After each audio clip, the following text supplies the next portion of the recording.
Dying on the cross, Jesus said the 7 last words. The crucifixion story and the 7 last words metaphysically interpret and are made relevant today because they're a blueprint for transformation, for letting go of the past, transcending or resurrecting into the next level of our consciousness or our being. So whether you're moving through a major transition or simply feeling Spirit calling you to let go, you can experience a greater life. Just listen for the voice within saying, let go. It is time. The story of the crucifixion will guide you. It will guide you to a clear, loving path. The 7 last days of Jesus are found in all 4 Gospels. In Luke, Father, forgive them, for they know not what they do.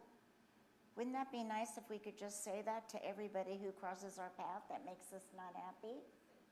We could just say, okay, I forgive them, for they know not what they do. And actually, that would be the truth. And then in Luke again, truly I say to you, today you will be with me in paradise. And then in John, woman, behold your son, behold your mother. And then in John again, my God, why have you forsaken me? And that's in Matthew and Mark. John again, I thirst. It is finished. It is finished from John. And from Luke, Father, into your hands I command my spirit. So what exactly does all of that mean? What does it mean to us in our life now? The crucifixion metaphysically represents crossing out of that which no longer serves us, right? So when life calls us to change and grow into the greater self, there is often that which was in us that must be crossed out or surrender first. Not surrender as in I give up, but surrender as I give it up. I give it up to you, right? During these times of crucifixion, many of us, though, get stuck. We get stuck in that tunnel, and we don't understand that there is a light at the end. As Unity co-founder Charles Filmer taught, Jesus was the way shower, demonstrating a path, if followed, can create true freedom from all discount from fear, lack, and limitation. So again, metaphysically, the crucifixion represents crossing out.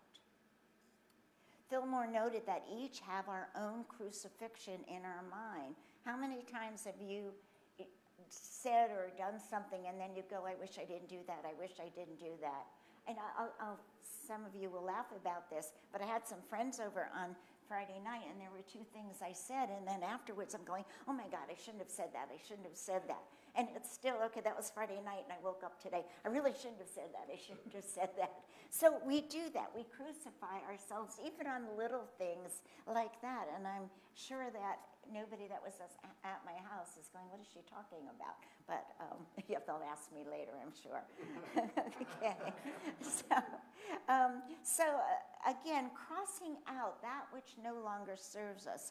Fillmore noted that each have our own crucifixion in our mind where we must put to death old thoughts. Put them to death, right? And make way for the resurrection of the new. That's what the resurrection teaches us. And God calling. And transformation can bring pain, but as we move through the tunnel of transformation, we remember. And this is really important. The light at the end of the tunnel is not a train coming at you full speed, but the love of God calling me forward into greatness. So there is a fullness, there is a wonder of going forward out into the light, right? Bless you, my child. So let's go through these words. The first word, forgiveness, right? And that's from Luke. Father, forgive them, for they know not what they do. So Jesus asked forgiveness from a higher place of consciousness. Unity minister Reverend Ed Rabel taught that the real reason behind every offense is ignorance. They know not what they do. I don't believe that ignorance is bliss. I don't believe that at all, because I think that has people living in complacency or with their head in the sand. So for me personally, I'm not saying what Unity believes, for me personally, I do not believe that ignorance is bliss. Myrtle Fillmore, the other co-founder of Unity, says forgiveness, I love this, forgiveness is the art of putting something else in place of the thing forgiven. So what can you bring forth in that situation? What can you say? Yes, I remember when that person did this beautiful thing for me. You put something else in place of that, what you are forgiving, right? And that something else is the truth of being. Who are you? Who are you in this experience? Who do you want to be when somebody has offended you? Do you want to be that person that attacks back, that's so reactive? Or do you want to be that person, say, they do not know what they do? And you get to choose those things. We all get to choose our reactions. So this week, then, I invite you to all love to forgive everyone, including yourself, and that's the hardest one. I think for my own life, it's so much easier to forgive somebody else than it is to forgive me. It's taken many years of work to let go of the 20s and the 30s and the 40s. Then I started my ministerial training. Thank you, God, for that. So because it allows you to have the freedom of being who you were as you grow through the times of your life. So metaphysically then, the second word then, now, the second word is now. Truly I say to you, you will be with me in paradise. So basically, the two men besides Jesus represent the past and the future. Paradise is the kingdom of heaven, which Fillmore describes as a state of harmony that can only be experienced in the now. He taught that God's kingdom is not distant place, but a spiritual reality to be discovered here and now. It's not something way out there. It's something way within here. So in our fear, we believe that we might lose something, but in faith, we know that nothing is ever lost in the divine. Never, never. Ernest C. Williams, he's the author of The Sunlit Way, reminds us, let us not make a mistake about heaven. God's kingdom is not deferred as a distant place. Just as I said, it's not somewhere out there, but it's in here. This kingdom has come through the discovery of spiritual reality of being. Once we understand that everything that we need to do, everything that we need to understand, every question that we have is already in here, waiting for us to get still. You know, it was very interesting because for me, I was late this morning for me, and for some reason, I got up on the wrong side of the bed, which is very unusual for me. And, you know, as I was going through prayer and meditation, and there was this heaviness, and I kind of know what's going on. Then I said, okay, practice what you preach. Pause.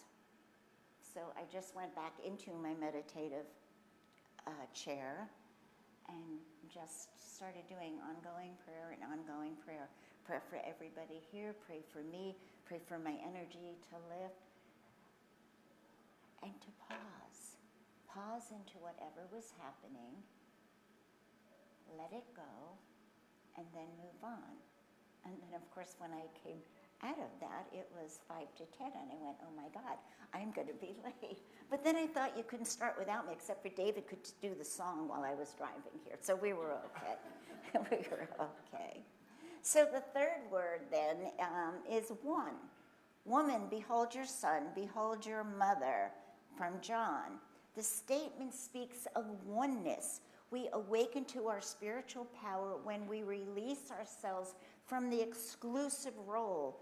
This is how I have to be, as in I was totally myself in my house, but then that little part of me that says you're supposed to be perfect kicked in. See, we all have that. How long have I been doing this? 25 years this year, and I still have those same little triggers. Like, I could have been better. I should have been better, right? And so we have these exclusive roles, the way to be with our biological family, with race, from status, and behold, all people in our family. Oh my goodness.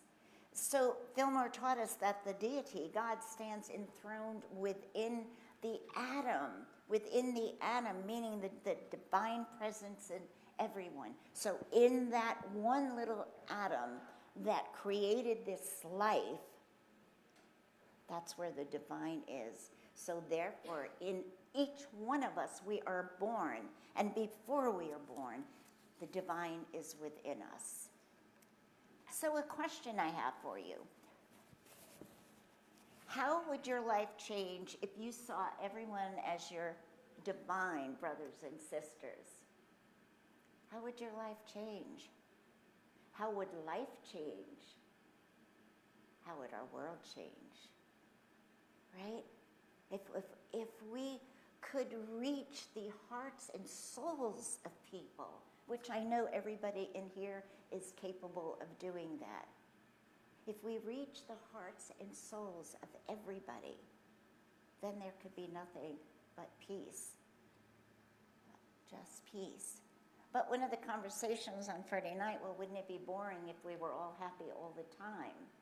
Yes, life is going to do ups and downs, but it's the choice of being reactive, responsive, or pausing. I know a lot of you didn't want to take that class, but that class has so much value on contemplation, on pausing, allowing yourself to step back into your moment up to what you're feeling.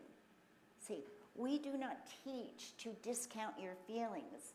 We teach in unity, and in this New Thought teaching, we teach that we are allowed to be human. We are allowed to be perfectly, imperfectly human. So therefore we be who we are, but we pause and allow ourselves the space to breathe into who and what we are and then make decisions, right? Because as we hold all life as connected, right? All life is connected from that atom, right? Then we align with the unity principles that we're all one in God. We're all one in God. Fillmore noted, since there is only one, meaning all of humanity, is at oneness with the one. So all of humanity is at oneness with the one. So release, right? Release the need to see others as different. Release to see others as different or wrong. See them as expressions of the divine. And that's, that's just a blessing. The other day in the grocery store, this wonderful couple, a little past middle age, and they were explaining to me, because they had a big pizza from Festival on their thing, and my thing was right here, and they were explaining to me the wonder of this pizza and how good it was and that I should try it. And then she told me that the pepperoni wasn't in order, but once it defrosts, she moves them around so they're perfect. Oh, that would be a total Aubrey thing, right? And then she said, and then the man said, oh, but make sure the directions are on the bottom. Take those off, otherwise they'll burn. No, I mean, who has conversations like that in the grocery store? I thought it was so sweet, and I kind of laughed and smiled all the way home. So really, see others as expressions of the divine, right? So the fourth word, truth. My God, why have you forsaken me? And that's from Matthew, right? And God cannot forsake us ever and ever and ever. God cannot forsake us. We can forsake ourselves if we close down and say, why are you doing this to me? Then we forsake ourselves. See, others cling then, we have this victim consciousness. It always happens to me. How many people in your life, in your family say that? It always happens to me. Why me? Right? Right. That's that victim consciousness, right? It's saying that something outside of us has the power. Something out there made that happen to me. Poor me, right? Fillmore taught that we must free ourselves from any belief of a power outside of ourselves. There is no power outside of ourselves. Jesus demonstrated fear can have a voice. Speaking your fear is not a lack of truth. That's what I was saying before. Take a pause and be with you what you are feeling, right? So Jesus demonstrated that fear can have a voice. Speaking your fear is not a lack of faith, but a way to bring the light to you. Once you get that out and say it, what a release. What a release. How many times have you said to your friends or family, oh my God, I feel so much better? Just being able to verbalize that which is sitting here, right? So if you feel forsaken, if you feel as life calls you to change, do not hide from it. Go, okay, hey, I'm ready. I'm ready for that next step. I'm ready to move on, right? Fillmore suggests that we have our own deaths of thought. Yeah, let them die. Let them die, but not buried inside you. Let them die as you bring them up and be one with it and yourself. That's the healing. That's the pause. And the pivot is making the change. We pause, however long that takes. A day, a week, a month, it doesn't matter. We start working within ourselves. So believe and affirm the truth of your spiritual being. We are not humans having a spiritual life. We are spirit having a human life. And that's the difference. And when we can embody that, not intellectually have it in our heads, but we can embody that. I am spirit. I was born spirit. I live spirit. I will die spirit. I will go back to spirit. Right? I was doing, most of you know that I open my door every morning and I talk to the Holy Mother and I said, are you too busy to hear me today? You guys having a party with Jesus? What's going on up there? But it's so great to allow yourself to not be caught in, okay, how do I pray? What am I supposed to say? What do I do? I just open my front door and say, good morning, it's me, Aubree, I'm up. Watch out, world, you know? And it's a great thing. And I'm looking and I went, oh, there were no birds this morning, no deer. And I went, okay, I said, I gotta go, I'm busy today, it's Easter, so goodbye. It's okay to be that free, that open, that joyous. And I like to start my mornings like that, right?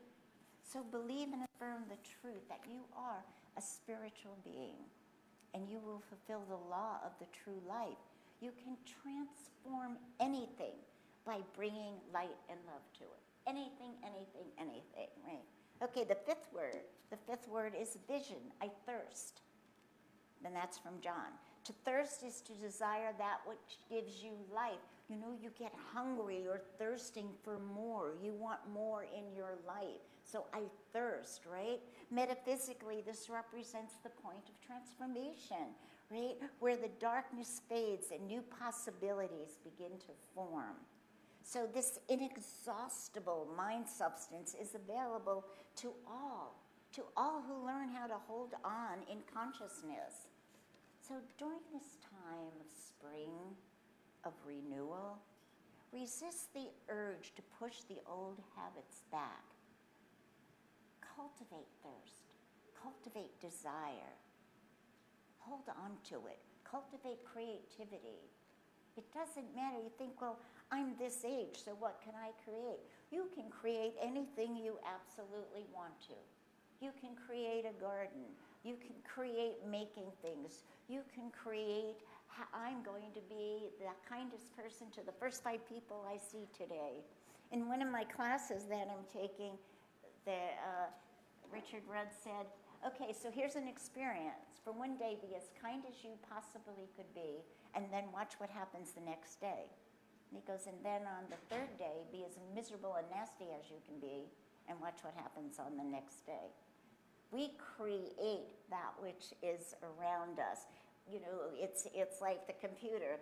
You know, you put good in, good goes out. If you hit all those keys and mess it up, you get a big mess. And it's the same thing with our lives. Put out that which you wish to come back to you. If you want love, and that doesn't mean per se romantic love. If you want love, all you have to do is be love.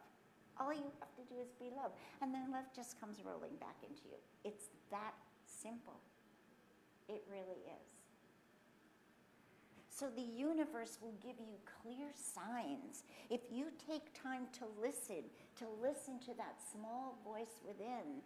I was working with this lady this week, and she was going, I keep hearing voices. I said, well, then why don't you settle down into those voices and listen to what they're saying? If they're for you, allow. If they're not for you, turn them off. Sometimes people get confused in that expression of, well, is it my mind? Am I making these thoughts? Do I think, oh, this is my vision now, I see it? No, it's when you don't think about all that is when you're getting the truth of that expression. So let spirit, let God, let the universal love, whatever you call that which is yours, let it quench your thirst. Let it quench it by showing your highest good. Your job is just to say yes and allow it to divine flow, and pardon the pun. And the sixth word, completion. It is finished. It is finished. This reveals the perfection of universal law. When the internal work and forgiveness and presence is done, oh, it's an Easter egg hunt, I bet. Bye, kids. They're so happy. Okay. When the internal work of forgiveness and presence is done, the old cycle is complete.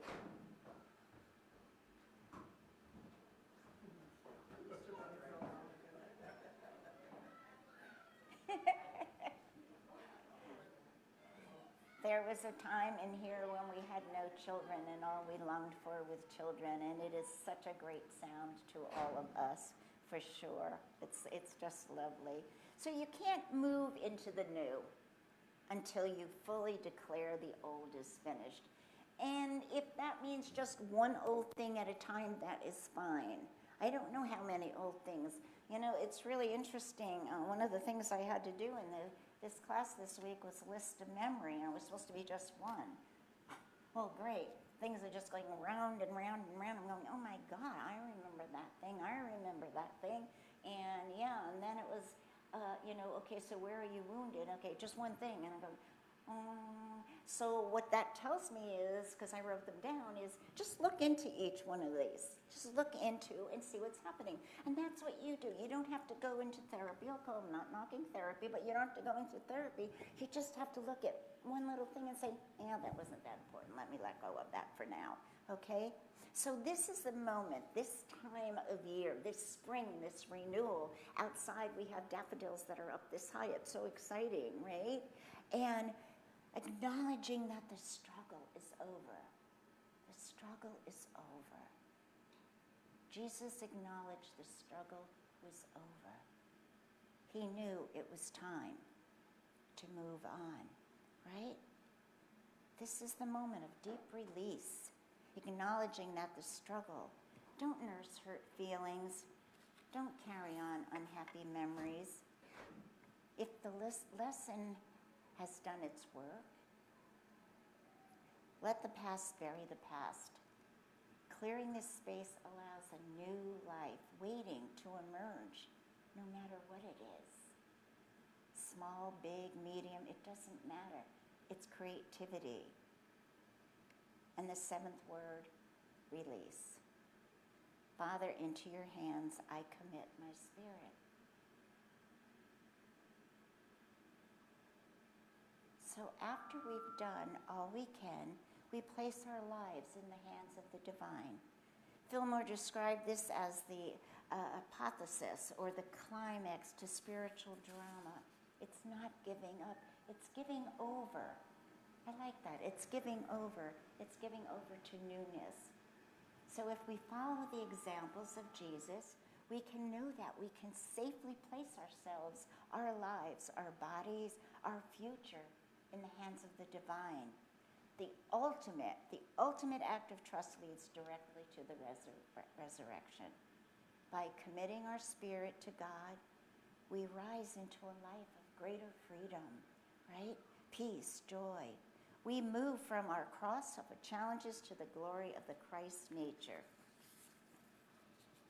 So, as we moved from these words and this message into the stillness of the heart, we acknowledge the master teacher within us. We recognize that any crucifixion we have faced, any loss, any fear, or old beliefs, is a doorway to our greatness. So first word, forgiveness, letting go of every burden. We step into the second word, the now, knowing that paradise is not a distant place, but here and now. We feel our oneness with all life. We speak our truth in the light. We feel the vision, pious good beginning to stir, and we deep sigh of relief. It is finished.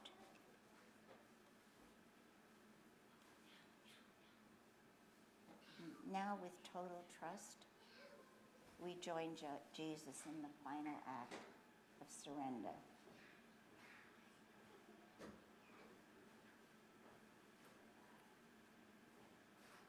We wanted kids in church.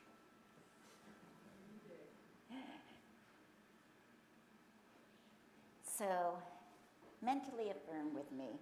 Father, into your hands I commit my spirit. We let go of the how, the when, and we rest in the absolutely certain of resurrection.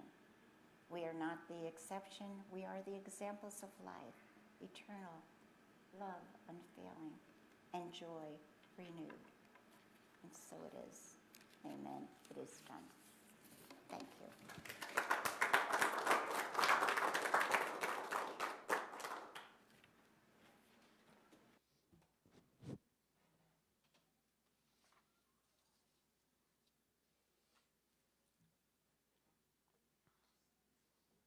是 a new song. I think you'll be able